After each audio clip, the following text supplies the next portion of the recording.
لا يؤاخذكم الله باللغو في أيمانكم ولكن يؤاخذكم بما عقدتم الأيمان فكفارته إطعام 10 مساكين من أوسط ما تطعمون أهليكم أو كسوتهم أو تحرير رقبة فمن لم يجد فصيام 3 أيام ذلك كفارة أيمانكم إذا حلفتم واحفظوا أيمانكم كذلك يبين الله لكم آياته لعلكم تشكرون يا أيها الذين آمنوا إنما الخمر والميسر والأنصاب والأزلام رجس من عمل الشيطان فاجتنبوه لعلكم تفلحون إنما يريد الشيطان أن يوقع بينكم العداوة والبغضاء في الخمر والميسر ويصدكم عن ذكر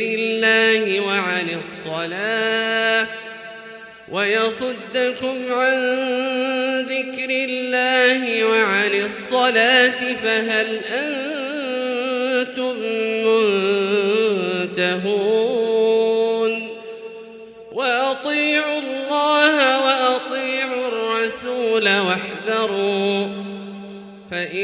وأطيعوا الله وأطيعوا الرسول واحذروا فإن توليتم فاعلموا أنما على رسولنا البلاغ المبين ليس على الذين آمنوا وعملوا الصالحات جناح فيما طعموا إذا ما اتقوا وآمنوا وعملوا الصالحات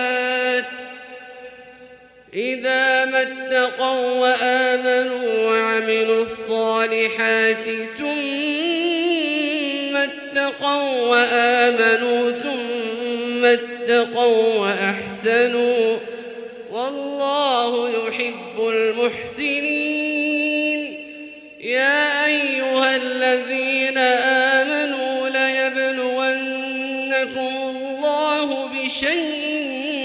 من الصيد تناله أيديكم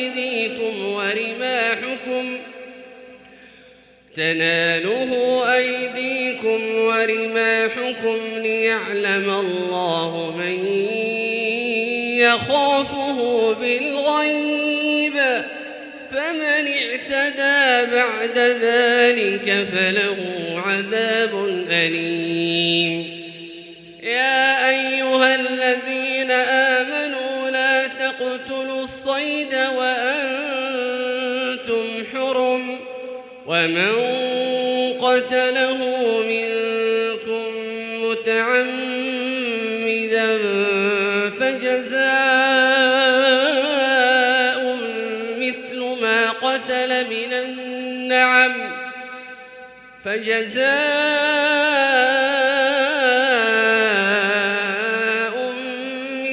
ما قتل من النعم يحكم به ذوى عدل منكم هديا بالغ الكعبة أو كفارة طعام مساكين أو عدل ذلك صياما ليذوق وبال أمره عفى الله عما سلف ومن عاد فينتقم الله منه والله عزيز